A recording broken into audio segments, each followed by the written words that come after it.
Ajari anak mandiri, Eko Patrio beri uang saku hanya 50.000 sehari. Presenter Eko Patrio blak-blakan hanya beri uang saku anak 50.000 per hari.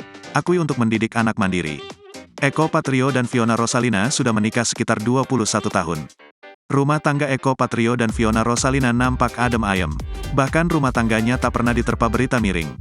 Dari pernikahan tersebut, keduanya telah dikaruniai 3 orang anak. Mereka sukses membesarkan anak-anak hingga kuliah di luar negeri sejak usia 15 tahun. Ketiga anak Eko dan Fiona sudah beranjak dewasa. Anak yang pertama bernama Syawal Adrevi Putra Purnomo. Anak kedua Naila Ayu, sedangkan anak ketiga Kanavaro Adrevi Putra Purnomo. Saat ini anak pertama Eko Patrio, Syawal sudah lulus dari kampus Kurtin Singapura. Sedangkan Naila akan menyusul sebentar lagi dari PSB Academy City Campus. Mereka menjalani kehidupan sebagai mahasiswa sejak usia 15 tahun.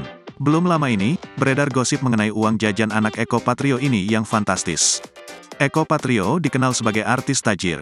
Ia juga dikabarkan memberi uang jajan senilai 1,5 juta per hari untuk ketiga anaknya. Namun ternyata, uang 1,5 juta tersebut merupakan hasil uang jajan yang dikumpulkan oleh Faro selama berminggu-minggu. Ia hanya menerima 50.000 per hari dan jarang dipakai jajan di sekolah. Jadi gini, anak saya itu enggak pernah jajan karena dibawain makanan dari rumah. Uang jajan yang memang kita kasih jatah per hari itu 50.000, itu dia simpan.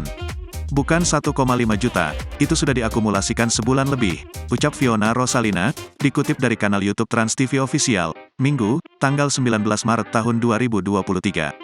Hal yang sama juga diterapkan kepada kedua anak Eko saat kuliah di luar negeri. Mereka akan mengirimkan uang dan membiarkan anak-anak mengaturnya sendiri.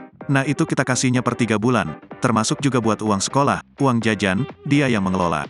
Karena kita menyuruh dia bagaimana mengatur uang mereka, jangan kita takar, biar dia yang atur agar bertanggung jawab dan mandiri, ujar Eko. Naila dan Syawal yang kini beranjak dewasa juga sudah memiliki penghasilan sendiri.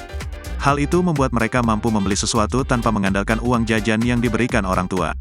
Syawal kebetulan membantu saya, alhamdulillah di kantor itu kan ada manajemen artis, production house, jalan semuanya. Ya sudah Syawal membantu salah satu di sana, dia sudah lulus kuliah dari Singapura.